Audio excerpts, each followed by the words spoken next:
Good afternoon and welcome back. I'm Marcus Peter. Once again, blessed St. Patrick's Day. Ireland's patron saint has long been shrouded in legend, but the true story of St. Patrick is far more inspiring than the myths. Philip Freeman joins us to bring the historic Patrick and his world vividly to life. Philip is a professor of humanities at Pepperdine University, Seaver College, author of St. Patrick of Ireland, a Biography. Dr. Freeman, good to speak with you. How are you? I'm doing fine, thank you. So, I guess I should ask, the concentrated work that you did, especially in terms of patching the historical records, which you did very aptly. You clearly have a personal vested interest in the life of St. Patrick. I invite you to share that. Yeah, I first read the story of St. Patrick, his letters, when I was a graduate student, so many years ago. I had heard the story just like everybody had from before that, but I was just enchanted and entranced and amazed by these two letters that Patrick himself wrote in Latin sometime in the 5th century A.D., of course. And I just was amazed at a man who revealed so much of himself, all of his doubts and struggles and difficulties, and yet his faith in God and his triumph. So I ever since I was in graduate school, I just wanted to write a book about him. So I wrote that book, St. Patrick of Ireland, a few years ago, and I've been doing various editions and works on Patrick ever since. The two letters that you bring up that were written by Patrick's hand are Letter to the Soldiers of Coroticus and his Confessions. Would you please shed some light on what each of these contain and what they reveal to us about Patrick? Yes, the letter to the soldiers of Coroticus is a short letter, but it is fiery and angry because it is written to a British tyrant, really a warlord, who has sent his soldiers over to Ireland and kidnapped some of Patrick's converts. He said that they had just been baptized, some of them, and so they took these converts back to Britain to sell into slavery. And so he wrote this letter to, it's really an open letter to anybody in Britain who'll listen. And he says, you've got to free these people. You can't do this to your brothers and sisters in Christ. And so that's the first letter. The confession is, it has the same title as St. Augustine's Confessions, but it's really much more of a declaration in many ways. It's the story of Patrick's life, the story of his ministry, the many difficulties, both personal and professional, that he went through in his efforts to evangelize the Irish. It is, both of these letters are just marvelous. They're the earliest thing we have from Ireland, really from the British Isles altogether. And they're a marvelous source for historians and scholars of religion, but they're just a wonderful inspiration, I think, to anybody personally. Now, his letters, like you mentioned, they provide us a bit of a glimpse into the man, his zeal, his fervor, but they're not the only sources from which you patch together this rather extensive look into his autobiography, into his history. What are some of the other sources that we know are reliable about his life? Well, not very many, honestly. What I did is I took these two letters, and they are certainly the main sources. But I also looked at archaeology. I looked at other supporting literature, letters from bishops and such. Nobody ever mentions Patrick during his lifetime except Patrick himself. And so you have to rely on those two letters primarily, because there really isn't anything else. Now, from there, then, you really have provided us a very extensive picture of his life. So tell us about his childhood, the way he grew up, his culture, the way he spent his time, the language he spoke. Sure. He was born in probably the year 395, maybe 400 or so. We don't really know. But he was born in Britain while it was still a Roman province. It's right at the very end of Roman control of Britain. But Patrick is born into a wealthy and noble family of Roman Britons of British descent. And so they would have spoken British, which eventually would turn into Welsh. But they also would have spoken Latin. Patrick would have been bilingual from a very early time. Patrick's grandfather was a priest, a Christian priest. His father was a deacon. So Patrick was very much raised in the church, even though Christianity was still a minority religion at the time. But he was very much raised in the church. But he says that at least by the time he was a teenager, he had abandoned all belief in God. He said, "I was an atheist." We have record of a particular grievous sin of his youth that, as far as we know, came back to haunt him, if you will. So tell us about that. Yeah, it's a really interesting mystery. We don't know what the sin is, but we know he did something about when he was about the age 15 that when it was discovered decades later, got him in real trouble. And it would have to be something quite serious for that to happen, something like murder or apostasy or sacrificing in a temple or something. And so it was something quite serious that Patrick did, but we don't know what it is. Now, from there, we have a bit of a picture of his life. What was his faith like? He was the son of clergymen, a family of clergy, but he himself was not fully embraced in the Catholic faith. No, he wasn't. I'm sure he was. He went through the motions, and he certainly learned the Bible stories very well. But he, by the time he is a teenager, he says he has abandoned the faith. But he then is kidnapped and taken to Ireland, and that is when he rediscovers these childhood stories that he had been told about the stories of the gospel, the stories of Moses and the Exodus from Egypt. All of the things he had learned as a child came back and provided a refuge for him, a hope, a shining light in a very dark time in his life. And that then gives us the idea of the kind of young man who was approached by the slave raiders in Britain. Yes. Yeah, he was kidnapped from his family's estate. He was very wealthy. His family was very wealthy. He's taken over. He serves for 6 or 7 years as a slave in Ireland in just miserable conditions. He says he herded sheep was one of his jobs, and herding sheep is not much fun. So he one day hears a voice in his sleep in a dream, and it says, "Patrick, it's time to go home. Your ship is ready." And he wakes up and he has no idea what this is. But then he falls back asleep and he hears the voice again saying, "Your ship is ready. It's time to go."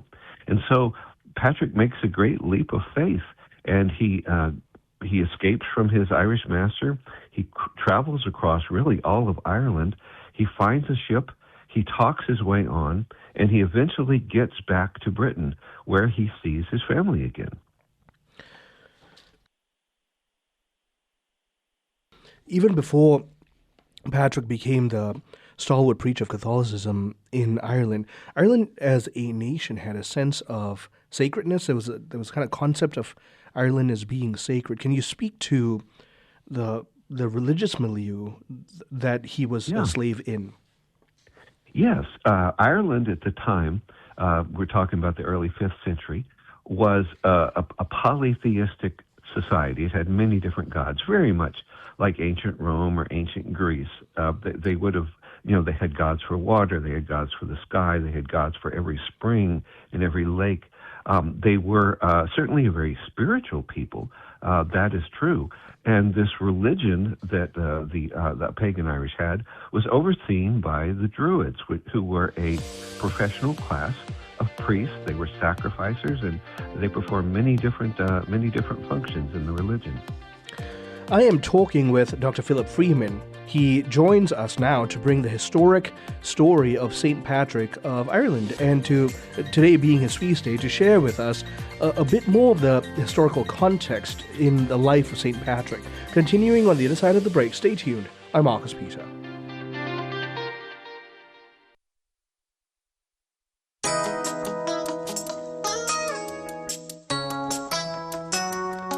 Good afternoon, welcome back. I'm Marcus Peet. I'm talking with Dr. Philip Freeman, author of St. Patrick of Ireland, a biography.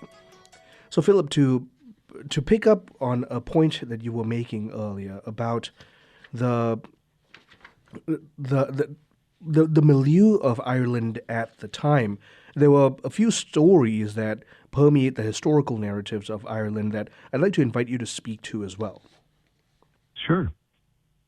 So, the Greek Diodorus Siculus and what he said about Ireland. Oh, yes. Yeah, Diodorus Siculus said that Ireland was the people who wrote about Ireland, and there aren't very many, but they described it as a wild and savage place full of cannibals. So it certainly had that reputation among the Greeks and the Romans. The Romans had actually thought about conquering Ireland, but then they thought, no, it's just not worth the trouble. But then the other, what little else we have on Ireland is none of it's flattering. Talking about things like they don't have bees there, which they of course do, and one of them also says they don't have snakes in Ireland, which just interestingly turns out to be true. What about what Solinus wrote about Ireland? About the snakes, you mean? Yeah, he says that Ireland is a place that has no snakes. Now, Solinus would have no idea. He would have heard this third or fourth hand, but he does happen to get it right, and of course that feeds in very nicely to the St. Patrick story, because the story of Patrick expelling the snakes from Ireland, well, there aren't any snakes in Ireland, so Patrick must have kicked them out. So it fits together well.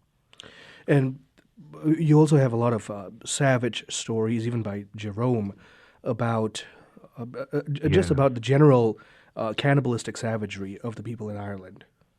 Yes, the idea that that Irish raiders or Irish mercenaries serving in the Roman army would cook people, and honestly, we have no good evidence that the Irish were ever cannibals. This is a very typical sort of thing that the Greeks and the Romans would say about the people they considered to be barbarians. Right. Cannibalism was not at all popular in Ireland. But you see, the point you were making, though, is that there was a bit of a reputation of this nation prior to Patrick getting there, and it certainly is nothing close to this post-Christian civilization of Ireland that we know today. No, it's not. Ireland at the time that Patrick was there was divided into over 100 tribes, very much an agricultural place. It had no cities at all. Each of these little tribes was ruled over by a king, and it was there was a warrior class. It was really, for Patrick, I think it would have been like stepping back in time. They used chariot warfare in Ireland, which is something that they hadn't known in Greece and Rome since the Trojan Wars. So it was really a step back centuries in time for Patrick to go to Ireland. But having said all that, it was a very developed culture and society in terms of poetry, in terms of even science. The Druids were actually fairly decent scientists. What about the practice of the economic and social practice of slavery in Ireland at the time? Yeah, in Ireland they had slaves, of course, like they had really everywhere in the ancient world. In Ireland, it was a little bit different. They would buy foreign slaves. They would enslave people who were captured in wars in Ireland.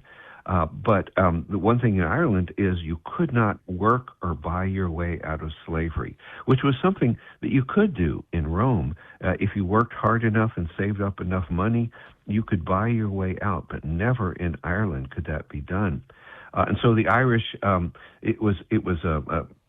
you could not free a slave. That was impossible. And the slaves in Ireland, in fact, there were Christians in Ireland before St. Patrick, but many of them were slaves who had been kidnapped in Britain, especially women, and brought back to Ireland to serve in slavery.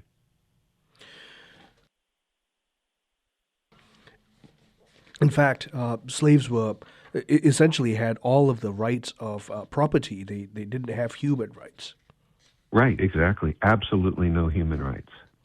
Now, from there, then, we discover that Patrick has a kind of resurgence, or at least a first deep commitment to his faith in his time as a slave in Ireland. Tell us about that. Yes, I think he had literally nowhere else to turn for comfort when he was a slave in Ireland. He had been ripped away from everything, and he remembered the God of his youth and became a devout Christian in Ireland while he was still a slave. And so he continues his work, herding the sheep, but he now prays. He says 100 times during the day and 100 times at night, and gets the nickname Holy Boy. I think among his fellows there in Ireland.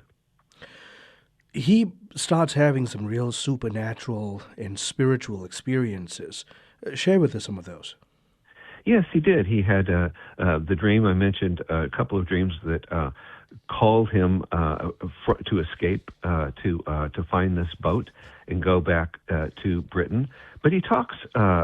He doesn't work miracles in the sense that we have the later stories about Patrick. We have in his 2 letters he talks about what he does, and he never mentions any miracles. He says that sometimes he has a sense of what's going to happen. But he doesn't do anything we would put in the miraculous category at all. But he definitely during his time in Ireland as a slave turns to Christ, turns to God, and becomes a truly committed Christian. As you mentioned earlier, the dream and the voices are what leads him to finally leave Ireland, that the boat was ready for him. Yes. Yep, they lead him down to this bay, probably in southern Ireland. He goes to the boat. The captain there, he explains, I would like to come with you. The captain says, no way are you coming with us. The captain knew he was an escaped slave. He didn't want to get in trouble. So he says no, but then apparently he changes his mind and allows Patrick to come on, and they eventually sail back to Britain. And upon returning home, this was, quite frankly, the return of the prodigal son. Tell us about what that reunion was like, and how was Patrick's life reestablished? Well, he says that when he finally reached home, his parents couldn't believe it. They'd given him up for dead 7 years earlier, and so they were, just thrilled beyond words to see him, and they welcome him back into the home and into his life of nobility and his life of luxury. And so he is very much, it sounds like the end of the story there. He escapes from slavery. He finds his way home. And in another story, he just would have gone on with his life there in Britain. But God has other plans for him. And so while he is in Britain, he not only deepens his life in faith, he winds up becoming a clergyman like his father. Yes, he does. He decides, he gets more dreams that call him and say, you need to go back to Ireland, but he needs to be trained first. And so he goes and he gets clerical training.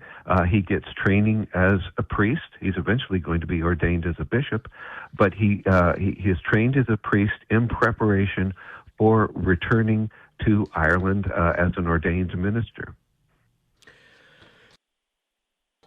And like you mentioned, dreams and visions that essentially call him back. And so now, being an ordained minister, being a bishop, no less, he returns to Ireland, clearly not a slave, in a position of authority, but it's not all easy. Not at all. For one reason is the way Ireland is set up. It's not the Roman Empire. It's divided into over 100 different kingdoms, each of which is fiercely independent. So he has to work kingdom by kingdom, which really ends up being valley by valley. He has to go to the king. He has to get permission. He has to offer gifts to the king. It's a gift-giving society. So he offers these gifts in order to be allowed to preach and minister. He preaches the gospel and he seeks converts, but he also ministers to the Christians who are already there, most especially the slave women, the Christian slave women who've been kidnapped from Britain. He was, he was also, Celestine was the one who considered sending him to Ireland anyway. So this wasn't just a personal divine calling, this was validated by his superiors. Yes, he was sent by the church authorities to Ireland. So he was not a freelance bishop, as some people have called him by any means. He followed the rules of the church. He did it right, and he went over and did the work that the church had sent him to do. How did the gospel land in Ireland, considering the very pagan nature of the faith in Ireland? It was, and I think probably the Irish, they would have been open to new gods. The first thing Patrick had to do before he even talked about Christianity and Christ was to talk about the idea of a single God, which would have been novel and revolutionary to them. If Patrick had just come over and said, I want to tell you about a new God among the many gods of the heavens, they probably would have been quite open to that. But he says, no, there is really only one God. And so this would have been a great stumbling block. And Patrick said he had many converts during his years, and I think he did. But he also must have met a great deal of resistance, because what he was preaching was a very new kind of message. And that message, frankly, transformed all of Ireland. Thank you very much, Philip, for joining us to talk about this. Sure. My guest has been Philip Freeman, Professor of Humanities at Pepperdine University Seaver College, author of St. Patrick of Ireland, a biography. Philip has done a good job of patching together the historical narrative of St. Patrick of Ireland. Thank you for joining us. I'm Marcus Peter.